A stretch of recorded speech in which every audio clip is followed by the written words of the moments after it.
After a couple of months of waiting for the parts, it is finally router lift day. Parts. Yeah, this lift system is something where you have to order a couple of different pieces individually. Let's start with the motor. I went for the Bosch 12 amp router motor, and it is just a motor. It does not come with a base or any other kind of assembly.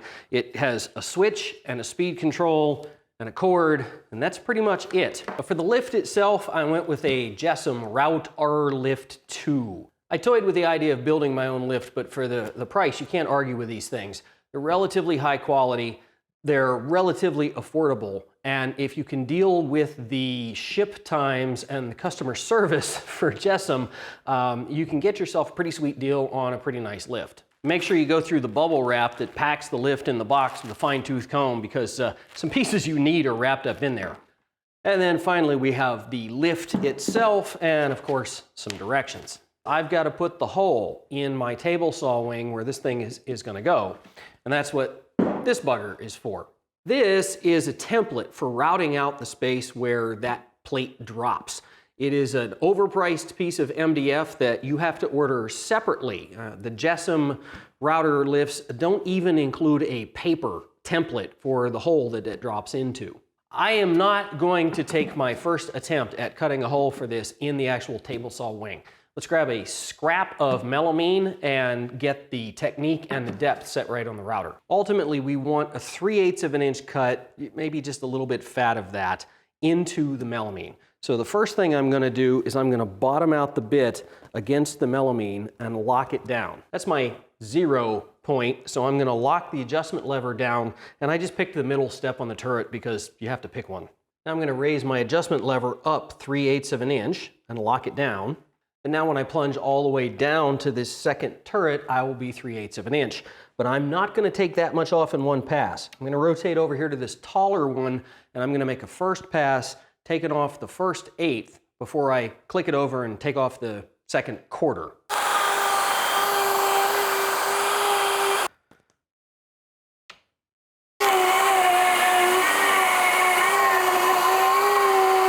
Alrighty, with the groove routed, I went and drilled a couple of holes in the corners. That's going to give me a place to start ye old jigsaw to cut this thing out. But obviously, you want to leave the lip. You only want to cut out this center section. So I'm going to bust out what I usually use to rip 4x8 sheets with the circ saw and use it as a guide for the jigsaw so I get nice straight cuts in here. All right, YouTube, I got a hole. Now, the $50,000 question is, does this drop in it? Well, and the answer is sort of. I could make this fit. It drops in here, you know, one edge at a time on pretty much every edge. This back corner is a little bit tight. So if I wanted to persuade it, it would go. I could get a block of wood and tap this thing in here.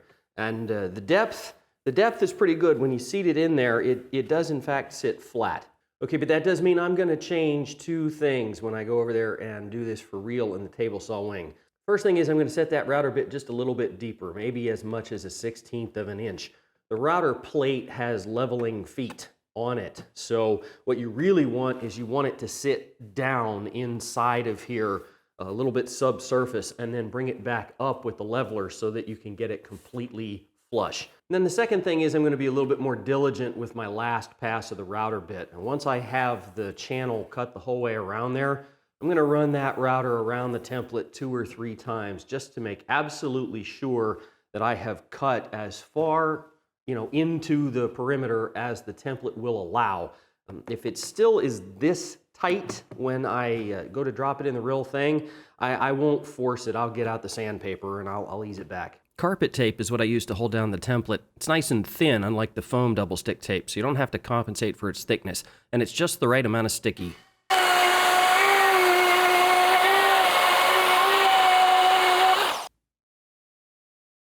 Okay, well that came out the 1/16 of an inch deeper that I was hoping for, and with that last climb cut pass around the outside, I'm a lot smoother and a lot, you know, closer to having the whole thing cut out evenly than I was on the test cuts. So I think we're in good shape. I'm going to go ahead and peel this template off of here. I decided to reinforce the underside of the melamine with some birch plywood. Fortunately, I've got a helper to get it nice and smooth.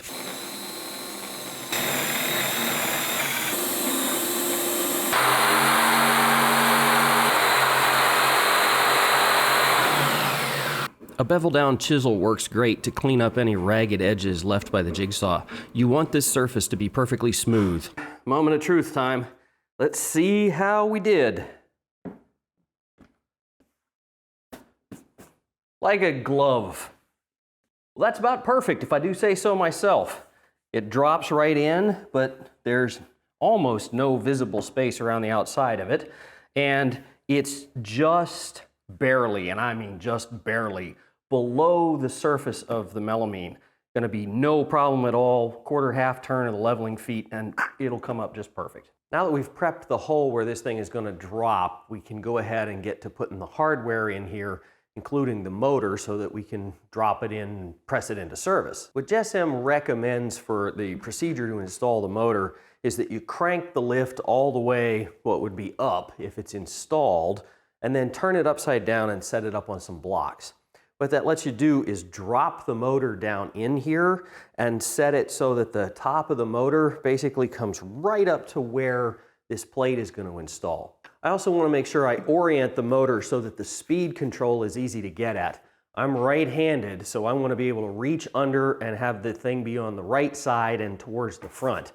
With it upside down, that turns out to be pointing right here.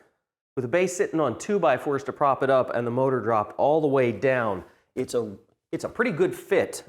It's real close to where it ought to be. I think the motor is maybe in there just a wee bit too far, which isn't the end of the world. It just means I probably couldn't crank it all the way up.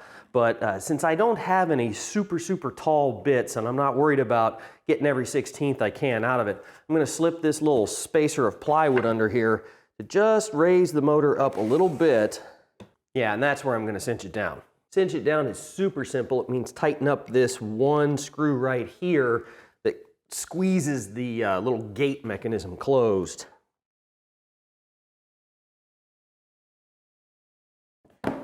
Well, JessEm, I gotta tell you, you build a quality product, but your attention to detail stinks.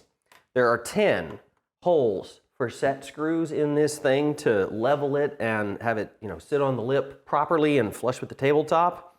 They gave me 9 set screws in the package. That's obviously going to be enough to get it level and to make it usable, but come on, guys. But here's another little attention to detail thing.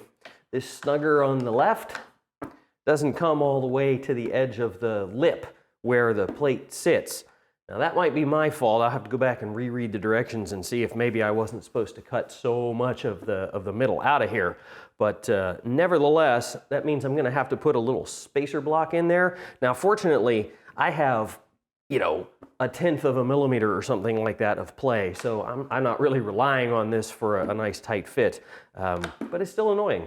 Okay, with a little square block of walnut glued in there, that thing is rock solid. It is not going anywhere. The last step is to bolt this thing down in the corners, and JessEm provides 2 different lengths and thread sizes of bolt to be compatible with a variety of different kinds of router tables that you might be dropping this into. Now, for whatever reason, they've seen fit to give me 4 of the long ones and 5 of the short ones, even though there's only 4 corner holes in here. So maybe this is what I got in place of my missing set screw. I don't know. And they've apparently made the assumption that you're going to be bolting this into some sort of a commercial router table that already has nuts or threaded inserts or something, because there are no nuts or washers included with these screws. That's okay, because even the long ones are not long enough to go through the 1.5-inch thick top that I've created by reinforcing this melamine with some plywood. So I'm going to make a quick trip to the hardware store, get some bolts that are long enough to do what I need to do, including nuts and washers, but I want to take one of these and make sure I get the right head so that it fits in this countersink. And while I'm at it, I'm going to replace that missing set screw. I ended up having to go metric to get bolts that were the right size, but they drop right in there. I took some scrap aluminum and just made these corner plates. They've got a 1/4-inch hole drilled in the middle of them. What these are going to do is act essentially as giant washers on the bottom side to make sure that all of the force that's being applied to this nut via the nylon insert locking washer gets spread out. I went with the nylon locking insert nuts because I only want these things snug. If you actually tighten them down, what they'll do is they'll drive your leveling set screws into the lip of the cutout and mess up the level sort of irrevocably.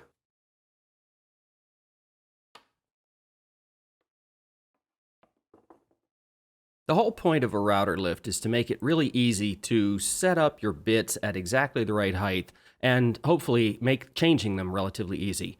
I'll give JessEm credit, this one does that in spades.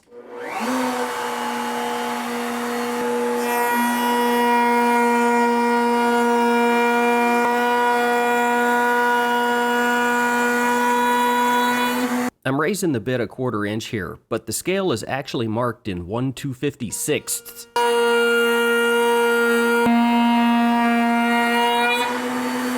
So kind of a long road to get here, but the results are fantastic. I am really happy with how well this thing operates, how easy it is, how precise it is. I just, you know, it's everything I wanted in a router lift. Just a couple of things to be aware of if you're gonna go the JessEm route. I mean, it's a Canadian company. There's nothing they can do about the fact that the product has to come through customs to get here. So plan ahead and just expect it's going to take a minute for your package to arrive once the order's placed. I'm still not totally stoked about their customer service. I mean, after all, if you can't even keep a piece of MDF in stock, the least you could do is expedite the shipping when you finally do send it. There's the whole business with the bolts, having to run to the hardware store in order to finish your project. It's never a good time. And I went and dug up the directions for the template, and I did in fact follow them, which turns out to be a mistake. So if you're building your own router table to drop this thing into, don't follow these directions. They're great for routing out the outside perimeter to the 3/8 inch depth that you need, but it tells you to do what I did, to drill in the corners and cut out that whole middle, and that's not what you want. You want to leave more lip than that on the two sides. But none of that affects its operation, which is silky smooth, dirt simple, and pretty reliable with the addition of this lock mechanism right here on the front. Once you give that thing a 1/4 of a turn, your bit ain't going nowhere. The beauty of putting a router lift in your table saw wing is that you can then use the table saw fence as your router fence, but obviously not as is. We're gonna have to do some more building to make this appropriate for our new fixture. But I don't have that all designed yet, so it's gonna have to wait for another day. In the meantime, I'm gonna make some more pointless roundovers. You can help me out by subscribing to the channel, liking the video, but above all, by staying safe, YouTube.